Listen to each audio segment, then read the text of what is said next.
For the next top 10 list of 2021, we're going to look at games I really wanted to like more, but certain negative aspects kept me from doing so. These are games with a lot of promise and maybe a lot of fanfare. At the end though, I just had a sour taste in my mouth, like that time I went to John Podesta's slumber party when I was 6. The ordering here is based on how extreme the high and low points of these games were. Let's go. Number 10, Firewatch. Firewatch is an indie walking simulator. Indie walking simulators are one of the most pretentious college art major slam poetry night at your local cafe game genres ever created. That said, this game piqued my interest with its intriguing plot and pretty visuals. This game has you playing as a guy who's taken a summer position to live in isolation as a Firewatch park ranger in Wyoming. He's escaping the recent medical diagnosis of his wife, who's moved back in with her parents. While on the new job, you get a new waifu, and start finding evidence of a pyromaniac living near you in secret, watching your every move. Pretty spooky, family. With this genre, it's hard to find anything interesting where I'm not playing as a blue-haired girl with daddy issues, questioning the usefulness of her degree in lesbian feminist dance therapy. So what's my issue with this game? Not enough choices. It really is an on-rails experience. You play it once and never again. It's an interactive visual novel, but with some more role-playing and mystery solving, this could have been really great. Number 9, Yu-Gi-Oh! Legacy of the Duelist. Yu-Gi-Oh! Is a Magic the Gathering knockoff game made by an insane autist who simply wants to watch the world burn. You summon monsters, set trap spells, use instant magic, and try desperately to understand the 1 million crazy super duper special summon rules and conditions. In Legacy of the Duelist, you play through the anime, and full disclosure, I love the anime. It's one of the most brain-numbingly retarded pieces of media ever created. The UI is also very clean and intuitive, with a decent tutorial to boot for anyone who's never dueled with monsters before. In terms of gameplay, my only real complaint is that the game prompts you to activate your trap cards and use your instant spells every nanosecond of the game. These text prompts are absolute cancer to the highest degree. You'd have to experience it to believe it. My other issue is with Yu-Gi-Oh! Itself. It's just a bullshit card game. It's all about activating everything as fast as possible and denying your opponent from doing anything on turn 1. 100% bullshit strategies and deck building. Absolutely AIDS.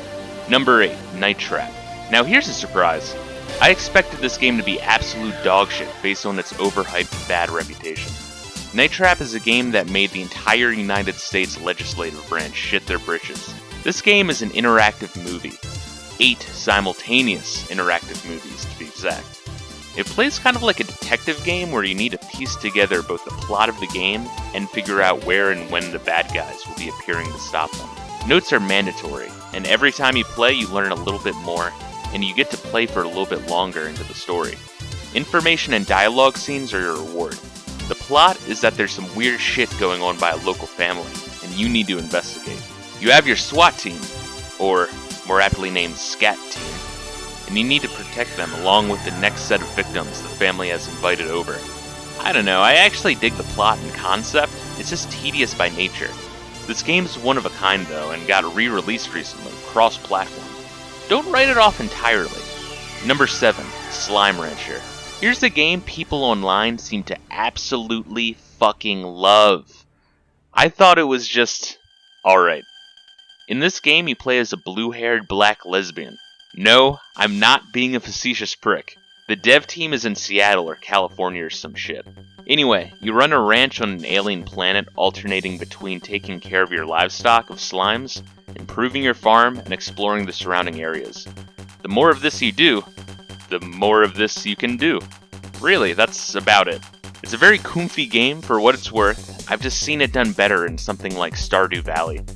I guess my issue is that the gameplay loop is microscopic.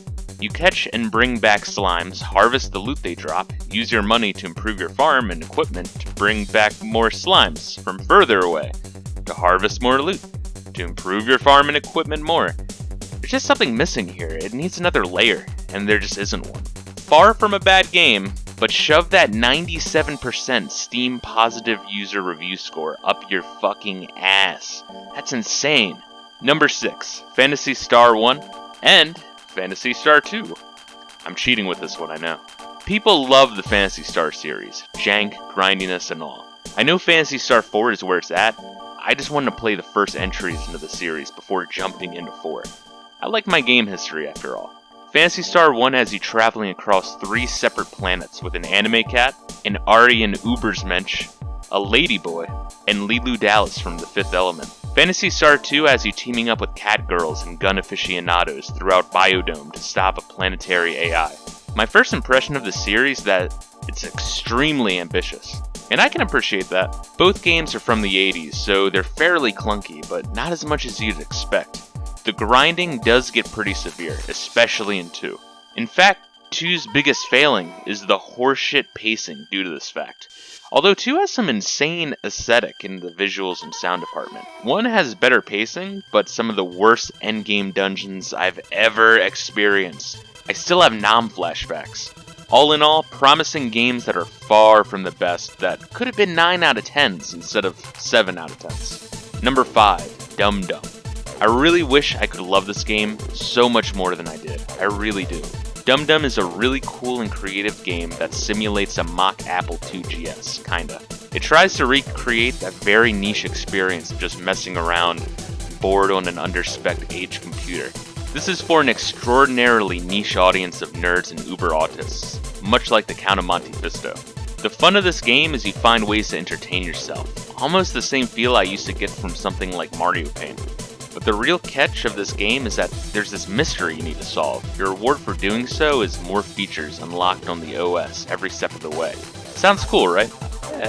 Kind of. The elephant in the room is the very shrill, condescending quest giver, which I could get past. Her, on top of the opaque, convoluted, bullshit at times puzzles, where mistakes will have you starting from scratch, really killed this one for me. It's still being updated, so who knows. Number 4.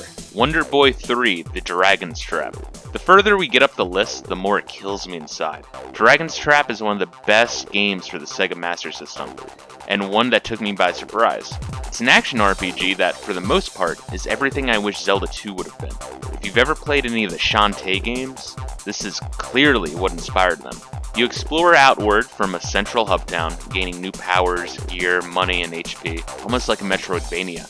The colors, as is typical of the Sega Master System, are very vibrant. The difficulty was also surprisingly chill for an 8-bit game, which also made this stand out amongst its contemporaries. Just all around a surprisingly fun game. The problem? The final 20% of the game is fucking goat shit. I really don't know how they mess it up so bad. It got very typically 8-bit bullshitty out of nowhere with a huge difficulty spike and cryptic mandatory items you had to track down. Such a shame. They remade the game very recently for Steam if you want to check it out though, probably much improved. Number 3, Secret of Mana. This one was less tragic and more just frustrating. Secret of Mana is a highly regarded classic made by Squaresoft for the Super Nintendo, back before they were Square Enix and began to blow ass. It's an action RPG with more RPG elements than action. The music is fantastic, aside from a few notable exceptions, and the graphics and color palette are eye-candy. The game captures some of the simple, mindless fun of hacking and slashing hordes of enemies that you'll find in other action RPGs like Diablo. The story is minimalist, predictable, overdone, but it's fine.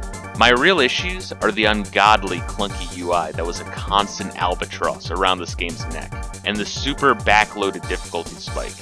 Beating this game depends on you being able to find a tucked away shop that has mandatory endgame gear, grinding away levels, and getting through a very lengthy final dungeon with no save points, with a final boss that's beyond annoying as all fuck.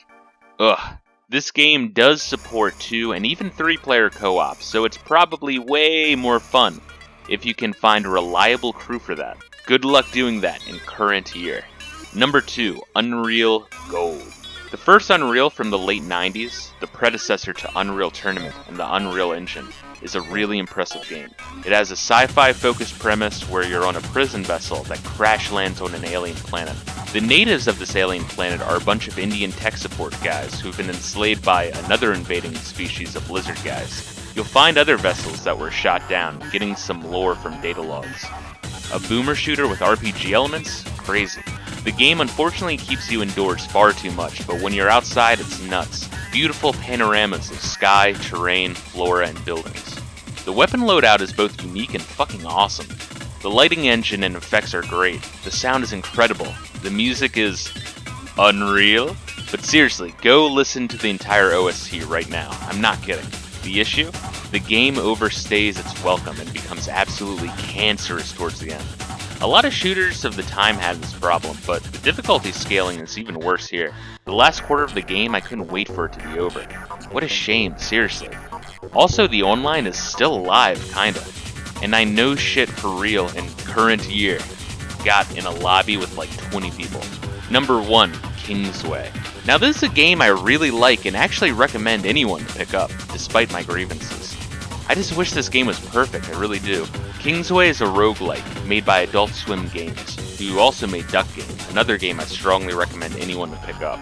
This game has a Windows 95 style interface. Your map is the web browser, your quest log is an email application, settings are, well, settings. Your bags are folders, and the in-game music is played through Media Player.